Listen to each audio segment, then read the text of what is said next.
Golden টাইমেও একটা ICC event achieve করতে পারেন নাই। আমাদের ক্রিকেটটা কিন্তু এখনও ওই জায়গায় নেই। মিঠুন ভাই, নতুন প্রেসিডেন্ট তামিম ইকবাল, আমি যদি ক্রিকেটার তামিমের কথাও বলি আপনাকে, যে 2-3 বছর আগেও নিয়মিত আপনাদের সঙ্গেই খেলেছে, একই ড্রেসিং রুম শেয়ার করছে, তো আপনাদের সমস্যাগুলো তো প্রেসিডেন্ট হিসাবে তামিম ইকবাল বেশ ভালোভাবে জানার কথা, যে বাংলাদেশ ক্রিকেটের কোথায় সমস্যা, কেন তামিম ইকবালরা পারেন নাই, কেন আপনারা পারছেন না, কেন আপনারা পারবেন। তো তার তো এই সমস্যাগুলো সবচেয়ে ভালো জানার কথা। আপনি কোয়া প্রেসিডেন্ট, তামিম ইকবাল এখন বিসিবি প্রেসিডেন্ট, তো সব মিলিয়ে এই তার জন্য কাজটা কতটা চ্যালেঞ্জিং, কতটা সহজ হবে আপনার মনে হচ্ছে? জিনিসটা হচ্ছে আপনি যখন ভালো কিছু করতে যাবেন তখন আপনার চ্যালেঞ্জ ফেস করতেই হবে। আপনি স্মুথ রাস্তা যদি চান, কখনো এটা সম্ভব না। কারণ বিশেষ করে আমাদের দেশের যে কালচার, আপনি যে কোনো কিছুই করতে গেলে একটা বাড়তি চ্যালেঞ্জ চলে আসে সামনে। তো অবশ্যই চ্যালেঞ্জ থাকবে, বাট আমি মনে করি যদি আপনার ভালো ইন্টেনশন থাকে, আপনার প্রপার প্ল্যান থাকে, আপনি অবশ্যই সেটা এক্সিকিউট করতে পারবেন।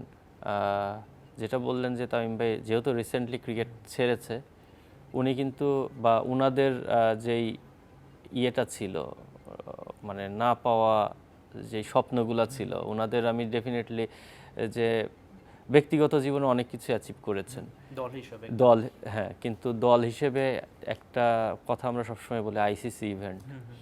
তো এটা আমি 100% শিওর ওনার ব্যাক অফ মাইন্ডে এই বিষয়টা আছে যে ওনাদের মানে গোল্ডেন টাইমেও একটা আইসিসি ইভেন্ট অ্যাচিভ করতে পারেন নাই। উনি এখন বোর্ড প্রেসিডেন্ট হয়ে আসলে ডেফিনেটলি সেই দিকে ওনার নজর থাকবে, এবং উনি যেহেতু মডার্ন ক্রিকেট জানেন, উনি স্ট্রাকচার বলেন বা ফ্যাসিলিটিস বলেন বা প্লেয়ারদের মোটিভেশন বলেন, উনি তেমনভাবেই চেষ্টা করবেন যেন আমরা যেইভাবে যাচ্ছি এখান থেকে যেন নেক্সট লেভেল বা আমাদের যে আধুরা স্বপ্ন, সেই স্বপ্নটা যেন আমরা পূরণ করতে পারি।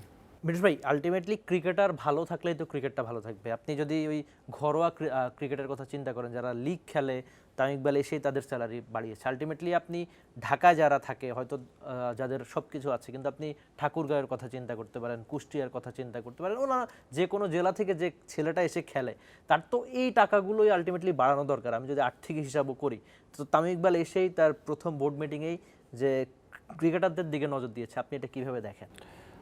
আমি মনে করি প্রফেশন হিসেবে নিতে হলে আপনার ওইটা সিকিউরড একটা লাইফ দিতে হবে।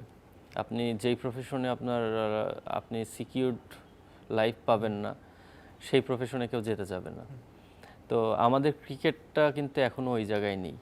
আমি যেটা বললাম 5 to 10% প্লেয়াররা খুব ভালো থাকে, তাদের ফিউচার ক্রিকেটের মাধ্যমে একটা ভালো অবস্থানে যায়। আবার এটাও ভুলে গেলে চলবে না যে ক্রিকেটারদের টাইম লিমিট কতটুকু। তারা কিন্তু 40-র পরে আপনি আর চাইলেও খেলতে পারবেন না।